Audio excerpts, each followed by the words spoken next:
makabagong produktong makeup na tsak na babagay sa anumang kutis. Alamin natin ang makabagong mineral makeup mula kay Hazel Sigua, impunto sa Balitang Fashion. Dito sa kahabaan ng EZM North ay makikita ang isa sa pinakabagong pampaganda na tsak na magugustuhan ng mga kikay dyan. Alamin natin ang iba't ibang pampaganda dito lang sa Nuyo Mineral Cosmetic Collection.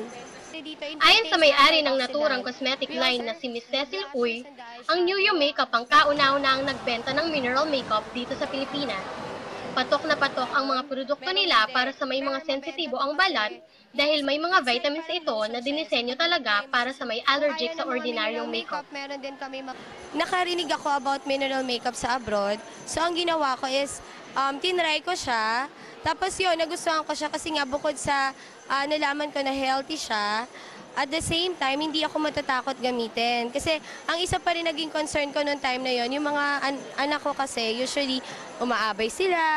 So, ano ba yung pwede kong gamitin sa kanila na hindi ako matatakot na ilagay sa kanila. So, yun, nag-start na ako na ibigay sa kanila yung mineral makeup.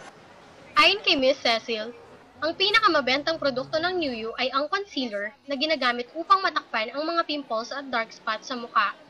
Ang eyeshadow na pwede rin namang gamitin bilang blush on na merong iba't ibang kulay. Ang kanilang lip balm at lip shine na merong matitingkad na kulay. Meron ring ibang produkto ang Nuyo bukod sa makeup. Meron silang shimmering lotion, mineral soap tulad ng red wine soap, fruit soap, oatmeal soap, at meron din silang face mist upang pwedeng gamiting substitute na tubig para ma-refresh ang mukha. Yan ang mga produkto ng Nuyo na siguradong magugustuhan nyo bukod sa maganda na ay magaan pa sa bulsa. At yan ang mga pinakabagong pampaganda hatid ng Nuyo Mineral Cosmetic Collection dito sa EZM North. Ako po si Hazel Sigua, impunto sa balita. At para sa karagdagang balita, mag-login sa www.impuntobalita.com o tumawag sa 467-0311 o 467-0312. Pwede rin mag-text sa 0928-467-8686. Ako po si Gino Rivera. Ako naman po si Alison Vargas, Impunto sa impormasyon impunto sa pangyayari. hanggang sa susunod na hagupit ng Impunto Balita.